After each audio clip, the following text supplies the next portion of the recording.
ಹೌದು, ನಮಗೂ ಅನ್ಸುತ್ತೆ ಷಡ್ಯಂತ್ರ ಇದೆ ನೋಡಿ. ನಿರಂತರವಾಗಿ ಅವನು 2 ವರ್ಷದಿಂದ ಹೌದು ನಾನು ಹೂತು ಹಾಕಿದ್ದೇನೆ ಅಂತಂದು ಹೇಳಿದಾನೆ. ಆನಂತರ ಆ ಕೋರ್ಟಲ್ಲಿ ಬಂದು ಸ್ಟೇಟ್ಮೆಂಟ್ ಕೊಟ್ಟಿದ್ದಾನೆ. 183 ನ್ಯಾಯಾಧೀಶರ ಮುಂದೆ ಸ್ಟೇಟ್ಮೆಂಟ್ ಕೊಟ್ಟಿದ್ದಾನೆ. 161 ಸ್ಟೇಟ್ಮೆಂಟ್ ಕೊಟ್ಟಿದ್ದಾನೆ. ಆಮೇಲೆ ಸ್ಥಳದಲ್ಲಿ ಹೋಗಿ ಹೇಳಿದ್ದಾನೆ ಹೌದು ಇಂತಲ್ಲೇನೆ ಹೂತಿದ್ದು ಅಂತ ಹೇಳಿ. ಸಡನ್ ಆಗಿ ಅವನು ಹಿಂಜರಿತಾನಂತ ಹೇಳಿದ್ರೆ ಖಂಡಿತ ಅವನ್ನ ಸುಳ್ಳು ಹೇಳಿಸೋದಕ್ಕೆ ಖಂಡಿತವಾಗಿ ಒಂದು ಷಡ್ಯಂತ್ರ ಇದೆ. ಯಾರು ಸರ್?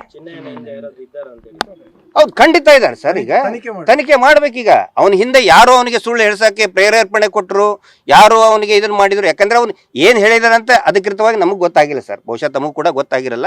ನಮಗೂ ಹಂಗ ಅನ್ಸಿದೆ, ಗೆಸ್ ಮಾಡಿ. ಬಟ್ ಯಾರೋ ಅವನಿಗೆ ಆ ತರ ಮಾಡ್ಸಕ್ ಹೇಳಿದಾರಲ್ಲ, ಅವ್ರ ಮೇಲೇನು ಕೂಡ ಅವ್ನ ಹಿಂದೆ ಯಾರಿದ್ದಾರೆ ಅದನ್ನ ಪತ್ತೆ ಹಚ್ಚಬೇಕಾಗತ್ತೆ. ಮಾಡ್ಲಿ ಸರ್, ಇಡೀ ತನಿಖೆ ಆಗ್ಬೇಕು. ಇಡಿ ಅಂದ್ರೆ ಏನು, ಎನ್ಫೋರ್ಸ್ಮೆಂಟ್ ಡೈರೆಕ್ಟರೇಟ್ ಅಲ್ವಾ? ಇಲ್ಲೇನು ಫಾರಿನ್ ಫಂಡ್ ಬಗ್ಗೆ ಅದರದೆಲ್ಲ ತನಿಖೆ ಈಗ ಒಂದ್ಸರಿ ಆಗಿದೆ. ಇವರೆಲ್ಲ ರಿಪೋರ್ಟ್ ತಗೊಂಡಿದ್ದಾರೆ.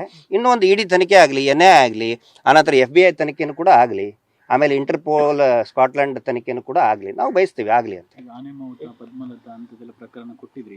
ಹೌದು ಸರ್. ಅಲ್ಲ, ಅವ್ರು ಹಿಂಬರ ಕೊಟ್ಟಿದ್ದಾರೆ, ತನಿಖೆ ನಾವು ಮಾಡ್ತೀವಿ ಅಂತ ಹೇಳಿದ್ದಾರೆ. ಬಟ್ ಆನೆ ಮಾವುತ ಅಂತ ಹೇಳಿದ್ರೆ ಆಲ್ರೆಡಿ ನಾವು ಹೈಕೋರ್ಟ್ಗೆ ಅವರು ಹಾಕೊಂಡಿದ್ರು.